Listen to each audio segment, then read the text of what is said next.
ട്രെയിനിൻ്റെ ദൂരം 150 മീറ്ററും പാലത്തിൻ്റെ ദൂരം, പാലം കടക്കാനാണ് ചോദിച്ചേക്കുന്നത്, അതായത് പാലത്തിൻ്റെ ദൂരം കൂടെ കൂട്ടിയാലാണ് ആകെ ദൂരം കിട്ടുക 400 മീറ്റർ. അപ്പോൾ ട്രെയിനിൻ്റെ സ്പീഡ് കണ്ടുപിടിക്കാൻ ആകെ ഡിസ്റ്റൻസ് ഡിവൈഡഡ് ബൈ ടൈം.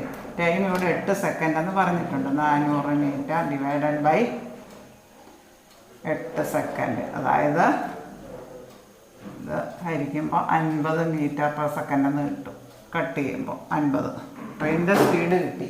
ഇനി നമുക്ക് ഈ ട്രെയിൻ ഒരു ടെലഫോൺ പോസ്റ്റ് കടക്കാനെന്നോ അവിടെ നിൽക്കുന്ന ഒരാളിനെ കടന്നു പോകാനെന്നൊക്കെ ചോദിച്ചു കഴിഞ്ഞാൽ നമുക്ക് ട്രെയിനിൻ്റെ ദൂരം മാത്രം കൂട്ടിയാൽ മതി. അതായത് നമുക്ക് ടൈമാണ് ചോദിച്ചേക്കുന്നത്. ടൈം എന്ന് പറഞ്ഞാൽ ഡിസ്റ്റൻസ് ബൈ സ്പീഡ്. അപ്പോൾ ട്രെയിനിൻ്റെ ദൂരം മാത്രം ഒരു ടെലഫോൺ പോസ്റ്റ് കടക്കാനാണ് ചോദിച്ചേക്കുന്നത്. 150 മീറ്റർ ബൈ ഇതിൻ്റെ സ്പീഡ് കണ്ടുവച്ചിട്ടുണ്ട് 50 മീറ്റർ പെർ സെക്കൻഡ്. അതായത് 150 50 കൂടെ വെട്ടുമ്പോൾ 3 സെക്കൻഡാണ് ഉത്തരം. 3 സെക്കൻഡ്, ഓപ്ഷൻ സി ആണ് ഉത്തരം. ഇവിടെ 150ഉം ആ പാലത്തിൻ്റെ ദൂരം കൂടെ 400 മീറ്റർ. സ്പീഡ് കാണാൻ ഡിസ്റ്റൻസ് ബൈ ടൈം ഇത് 50 മീറ്റർ പെർ സെക്കൻഡ് എന്ന് കിട്ടുന്നു.